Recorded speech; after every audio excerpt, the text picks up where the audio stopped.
How do you feel when you hear the words type 2 diabetes? Scared? Nervous? Confused?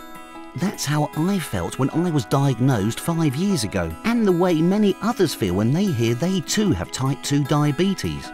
Who am I? I'm Daniel, one of 344 million people worldwide with type 2 diabetes, a lifelong condition that causes a person's blood sugar level to become too high and can lead to potential health problems. I was shocked when I was diagnosed. There was so much information to take in. I just couldn't process and understand it. My doctor asked me to make some lifestyle changes, diet, exercise, the usual, but I didn't take it all that seriously. I was too busy for exercise. When it came to dieting, I'd make excuses. Oh, it's just one cookie. It's my kid's birthday cake. It would be wrong if I didn't have a slice. I've since learned that only 2 in 5 people with type 2 diabetes exercise more, and only half make dietary changes after diagnosis. At my 12-month checkup, my doctor told me I needed to take type 2 diabetes medication. I felt alright, so I forgot to take a few pills here and there. No big deal. Again, it turns out I'm not alone. Half of doctors don't believe that people with type 2 diabetes will take medication. In fact, only half of doctors expect us to reach blood sugar goals, leaving many of us at increased risk of heart disease, blindness, amputations, and even death.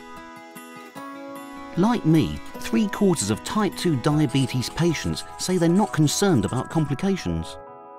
Unfortunately, I learnt about them the hard way.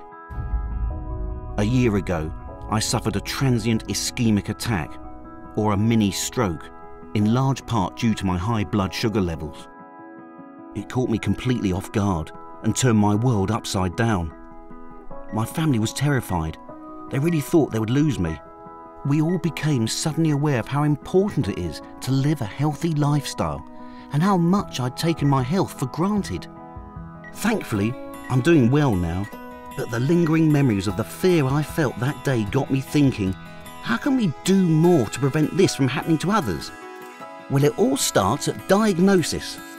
It's the responsibility of both people with type 2 diabetes and their doctors to engage right from the beginning to manage the disease before it leads to other serious health problems. We can control our blood sugar levels through a personal type 2 diabetes management plan. It's that simple. Every person is different, and so are our individual needs. My doctor and I could have discussed my daily routine to set some simple and realistic goals that suited my lifestyle. I could have walked to work, or got off the bus 1 stop earlier to get more exercise. I could have set reminders so I wouldn't forget to take my medication. I could even have adjusted my eating habits by making small, manageable changes, 1 cookie at a time. I could have asked my wife for extra support by coming with me to the doctors to discuss my progress. Together, we could have found ways to manage my condition. So there you have it.